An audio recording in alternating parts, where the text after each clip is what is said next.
Hello student, आज हम बचे हुए क्लिस्ट्रॉन के बारे में पढ़ेंगे। क्लिस्ट्रॉन का फर्स्ट पोर्शन कल हो गया था, वेलोसिटी मॉड्यूलेशन। नेक्स्ट आज हम पढ़ेंगे टू कैविटी और रिफ्लेक्स क्लिस्ट्रॉन के बारे में। तो देखिए, so klystron can be defined as it is the form of electron tube used for generation and amplification of microwave. जो क्लिस्ट्रॉन है वो एक इलेक्ट्रॉन की ट्यूब है जिसका यूज हम जनरेट और एम्प्लीफिकेशन ऑफ माइक्रोवेव इसके लिए करते हैं। It is a linear beam tube that involve an electron gun. ये एक लीनियर बीम ट्यूब होती है, इसके अंदर इलेक्ट्रॉन बीम होता है। टू और मोर कैविटी, एक या एक से ज्यादा कैविटी भी हो सकती हैं। For modulating the beam produce by electron gun. जो इलेक्ट्रॉन गन ने बीम प्रोड्यूस की है उसको मॉड्यूलेट करने के लिए एक या एक से ज्यादा कैविटी की हम हेल्प लेते हैं। तो मोस्ट कॉमन क्लिस्ट्रॉन जो होते हैं वो टू कैविटी होती है, मल्टी कैविटी होती है और रिफ्लेक्सिव कैविटी होती है। टू कैविटी क्लिस्ट्रॉन देखिए, अब इन दिस क्लिस्ट्रॉन यहाँ पे हमने दो कैविटी ले रखी हैं, बंचर कैविटी, इस कैविटी का नाम बंचर कैविटी है और यहाँ पे हमारी कैचर कैविटी, दोनों की दोनों क्या हमारी रेजोनेंट कैविटी हैं। इनको हम यूज करते हैं as a amplifier, as a oscillator. अब क्या होगा, हमारी जो यहाँ पे कैथोड है इसको हमने ऑक्साइड से कोट किया गया है। इसमें से जो इलेक्ट्रॉन हमारे निकलेंगे वो एक्सेलरेट और फोकस्ड होते हुए कहाँ से पास हो जाएंगे, हमारे बंचर कैविटी से पास हो जाएंगे। अब ये जब बंचर कैविटी से पास होंगे तो they are always oscillation at the same time, क्योंकि इसका one surface is positive and other is क्या है, नेगेटिव। तो इनकी वेलोसिटी में क्या आ जाएगा, एक चेंज आ जाएगा। और then they move towards catcher cavity and reach at the same time. As many electron are speeded up and slow down net transfer of energy in buncher cavity is zero. तो buncher cavity में जो net transfer of energy रहेगा वो हमारा क्या रहेगा, zero रहेगा। वहन electron pass through the catcher cavity, जब हमारे इलेक्ट्रॉन कैचर कैविटी से पास होते हैं, field is such that bunches of electron is slow down. तो जो हमारे बंचेज ऑफ इलेक्ट्रॉन को क्या कर रहे हैं, स्लो डाउन हो जाते हैं वो। So the energy is given from the beam to field. तो यहाँ पे हमारी जो एनर्जी है वो एनर्जी जो हमारी है वो किसको दे, बीम से कहाँ दे दी जाती है, फील्ड को दे दी जाती है। हाफ ए साइकिल लेटर, आधे साइकिल कंप्लीट होने के बाद field is catcher is reverse. तो हमारा जो कैचर का फील्ड है वो क्या हो जाता है, रिवर्स हो जाता है। और वो कैसे काम करता है, एक्सेलेटिंग फील्ड की तरह काम करता है।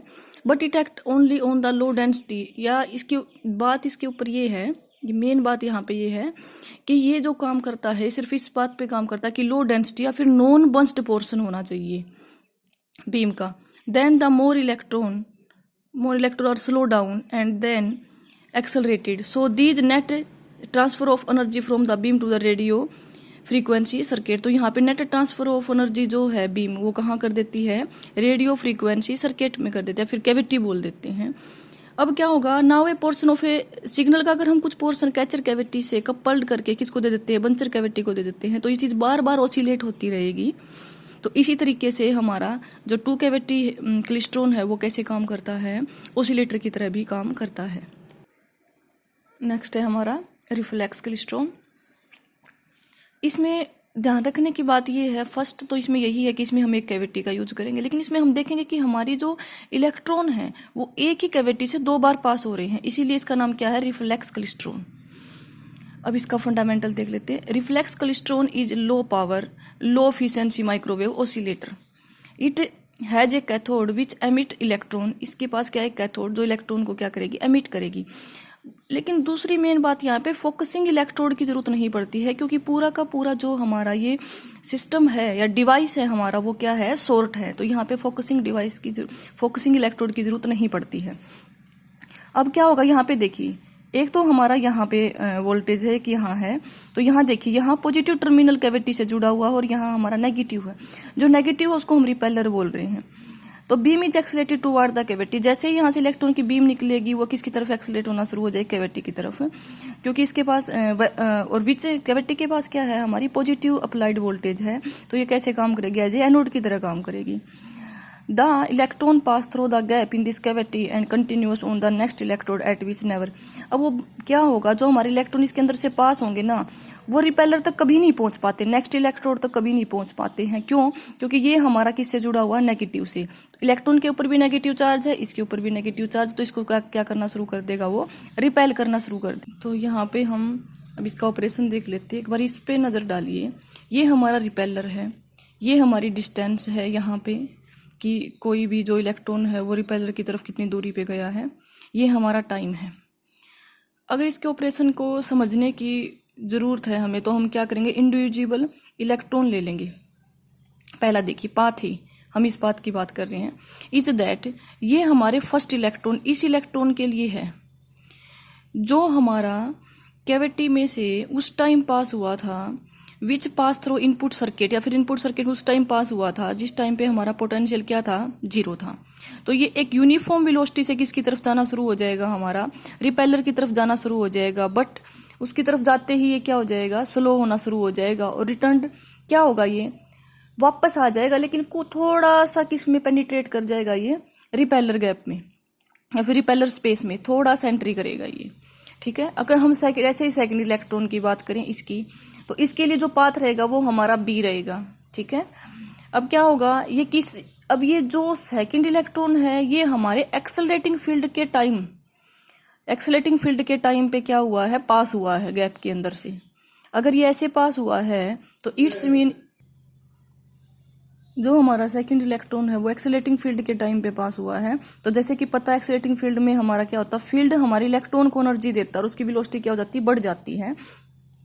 तो ये वेलोसिटी बढ़ जाती है, तो ये जो ए था, ए इलेक्ट्रॉन से ज्यादा डिस्टेंस कवर करेगा किसकी तरफ, रिपेलर की तरफ, ज्यादा पेनिट्रेट करेगा रिपेलर स्पेस की तरफ, और उसके बाद वापस क्या हो जाएगा, सेम टाइम पे वापस क्या हो जाएगा, हमारा लौट जाएगा। अगर हम ऐसे ही थर्ड इलेक्ट्रॉन की बात करें तो मान लीजिए ये हमारे गैप के अंदर से तब पास हुआ है जिस टाइम पे हमारा रिटार्डिंग फील्ड था। तो रिटार्डिंग फील्ड क्या कर देगा, उसको स्लो डाउन कर देगा, और वो ए से जब जिस टाइम पे पोटेंशियल 0 था, जिस समय वोल्टेज 0 थी, तो उससे कम डिस्टेंस पेनिट्रेट करेगा किसमें, रिपेलर स्पेस में। तो उस टाइम हमारा क्या रहेगा ये, लेकिन वो पहुंचेगा सेम टाइम पे ही। ठीक है। जैसे ही हमारे बंचेज इलेक्ट्रॉन जो हैं ये वापस किसके अंदर आएंगे, गैप के अंदर आएंगे। दिख नहीं रहा शायद, अभी देखिए। द स्पेस इलेक्ट्रॉन जो फेज है हमारा, वो फेज कंडीशन किस पे डिपेंड होती है, हमारी फेज कंडीशन हमारी डिपेंड होती है energy is delivered from the bunched beam to the resonant cavity, की जो हमारी बीम है उसने रेजोनेंट कैविटी को एनर्जी कितनी डिलीवर की है, वो इस चीज पर डिपेंड होती है। और फ्रीक्वेंसी ऑपरेशन को हम आसानी से निकाल सकते हैं, क्योंकि अगर हम वेवलेंथ निकाल लेंगे, क्योंकि वेवलेंथ पहले ही बता दिया है, वेवलेंथ जो है वो हमारी किसके इक्वल होती है, डायमेंशन ऑफ कैविटी के इक्वल होती है। तो वहां से हम क्या निकाल देंगे, इसकी फ्रीक्वेंसी निकाल देंगे। Thank you.